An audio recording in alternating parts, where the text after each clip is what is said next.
Consistent with my intuition, there is indeed a third sex.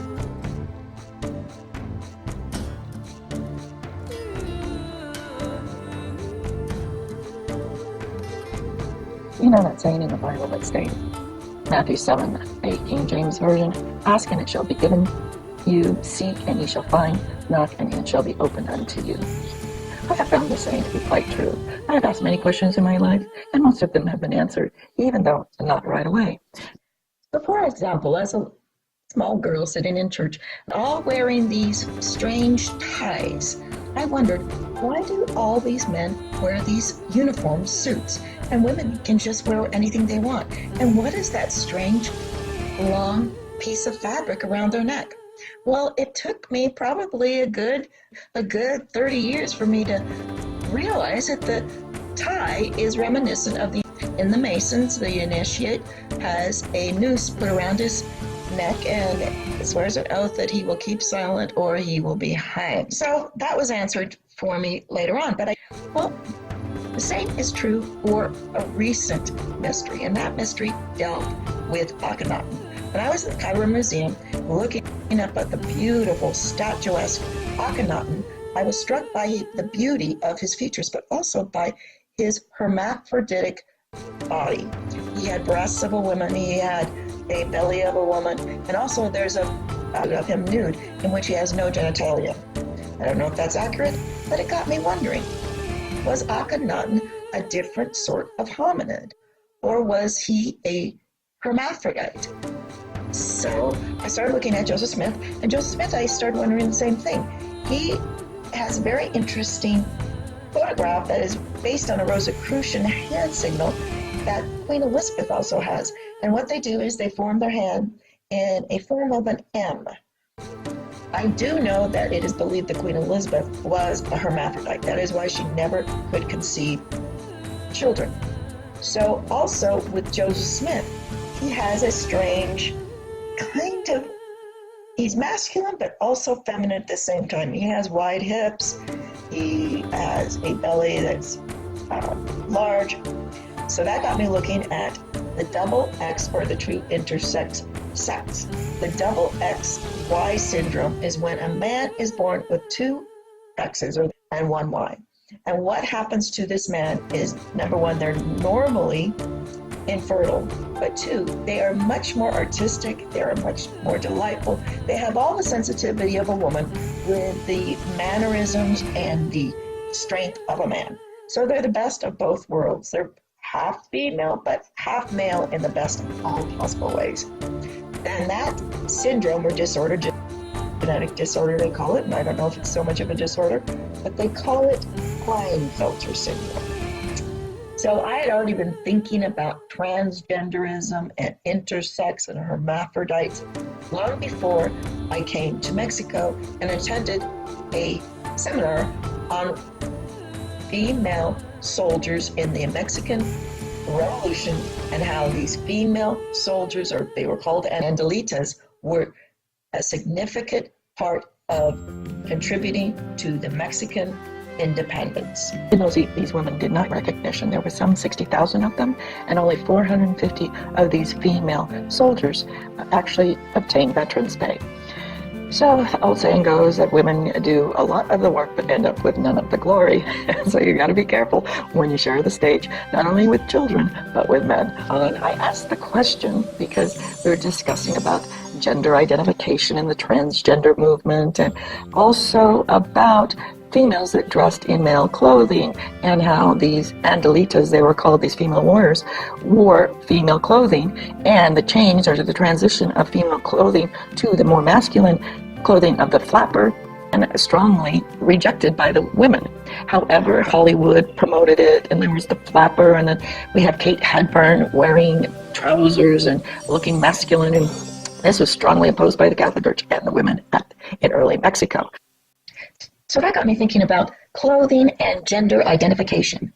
I remember seeing a photograph of my father when he was about 2 years old, and the photograph of him was done in quite a strange way. He was photographed wearing a dress. His dress went down to below his knees, and then he had little Mary Jane shoes with frilly socks. We're asking my mother, why in the world would father photograph wearing a dress? And she said to me briefly, oh, they used to do that when they were younger. They dressed all boys in girls' clothing. And that was about all that was said. Said to the teacher, I remember my father being photographed with a dress until he was about, could have been 2 or 3 in the photograph.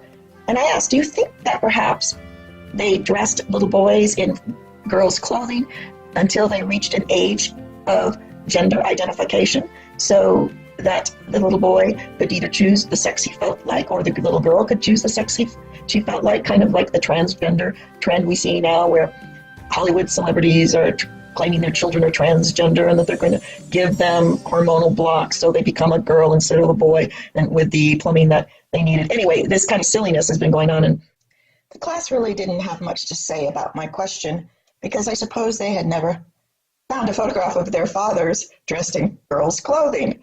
So, explains why nobody had really thought about it. But I had for years thought about it every so often. It wasn't obsessive, but I had thought about it, especially when I saw Akhenaten and then Joseph Smith. I realized that clothing is very political. Men wear some sort of uniform at all times to identify themselves. So, for example, another mystery had just recently been answered to me about clothing. That is, my father always wore a bow tie, or quite frequently wore a bow tie. And just 2 or 3 years ago at a funeral of my uncle, who always wore a bow tie, I asked my brother, who frequently wore a bow tie in his youth, why do some men wear regular ties or Windsor type ties and other men wear these bow ties? And my brother, who was a bow tie wearer, couldn't answer that. Well, then suddenly it hit me. The bow tie represents infinity. And that is why we find so many eggheads, as they call them, or scientists, wearing bow ties, because that indicates that they are engaged in scientific research. My father was an oral surgeon and was getting his PhD in psychology and hypnotism at UCLA when he died at the early age of 42 of a heart attack. But I fondly remember his lovely bow ties, and I still love men in bow ties. So returning to that wonderful research tool called the internet, I discovered something that is quite exciting. Consistent with my intuition, there is indeed a third sex. And here is an article that I found to prove it. Here's the article in the Telegraph.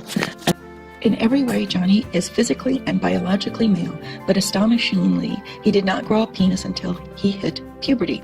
He is one of the many children who live in Salinas, an isolated village in the southwestern Dominican Republic, who are seemingly born female only to become male in their teenage years. Although Johnny's story may seem extraordinary, cases of little girls turning into boys are so prevalent in the village that it no longer is considered abnormal. The children are simply referred to as guevedoches, which literally translates to penis at 12. Johnny 28 was originally known as Felicia by his parents and brought up as a girl. He spoke to Dr. Michael Mosley for the new BBC 2 series Countdown. I remember I used to wear little red dresses, he said. I was born at home instead of at the hospital. I went to school and used to wear my skirt. I never liked to dress as a girl. When they bought me girls' toys, I never bothered to play with them. The rare genetic disorder, it says, who knows if it's a disorder, the rare genetic disorder occurs because of a missing enzyme which prevents the production of the specific form of male sex hormone, dihydrotestosterone, in the womb. All babies in the wombs, whether male or female, have internal glands known as gonads and a small bump between their legs called a tubercle. At around 8 weeks, male babies who carry the Y chromosome start to produce dihydrotestosterone in large amounts, which turns the tubercle into a penis for females. For females, the tubercle becomes a clitoris. Some male babies are missing this enzyme 5A reductase, which triggers the hormone surge, so they appear to be born female, with no testes and what appears to be a vagina. It is not until puberty, when a huge surge of testosterone is produced, that the male reproductive organs emerge. It is not until puberty, when another huge surge of testosterone is produced, that the male reproductive organs emerge. What should have happened in the womb happens around 12 years later. Their voices deepen and finally grow a penis. I guess it proves if you don't ask the question, you will never find the answer. And it is my speculation at this point, this is where the bar mitzvah and the bar mitzvah, or the quinceañera, or the coming out in ancient world meant. Because this was probably a race of people that did not develop their gender until 12. And 12 is a very significant number in the universe. 8s and 12s are what runs the architecture of the universe. And at this time, probably in Akhenaten's period of time, ancient Egypt, and still this remnant in Salinas, there is still this third sex, this third gender that develops sexual organs at 12 years old. Many biblical references at 12. Joseph taught in the temple at 12.